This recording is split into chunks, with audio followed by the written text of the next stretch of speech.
je Peter Svetina. Zdaj, pred kratkim je izšla pri založbi Sodobnost knjiga tale Modri Portugalec, ki pripoveduje o eni deklici Ani Klari. Ta pade v zaboj z neraznešenimi časopisi, tam sreča podganjaka Hyacinta in potem se skozi različne zgodbe prebijata pravzaprav nazaj v svet, iz katerega sta padla med te zanimive reči.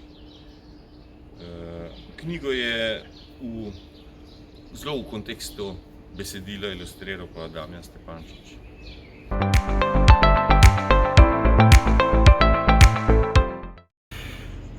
Izšla je nova knjiga Petra Svetine, Modri Portugalec. Tukaj piše še Damjan Stepančič, to sem jaz in jaz sem tudi naredil ilustracije za to knjigo.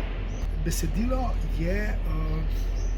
govori o eni deklici in njenemu prijatelju, ki se jima dogaja skozi samo zgodbo nepredvidenih in nepredvidljivih situacij in dogodkov. Selita se iz ene dogodivščine v drugo. Skratka, ko beremo knjigo, smo skozi celotno knjigo v središču dogajanja.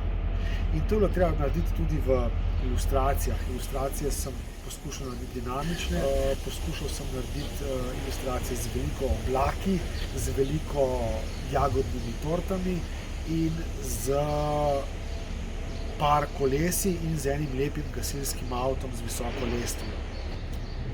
To je, če si boste prebrali to knjigo, boste pa sploh spoznali, se pravi, Klaro, to deklico, in pa tudi prebrali boste, kako so se njene dogodivščine začele in na kakšen način so se tudi končale.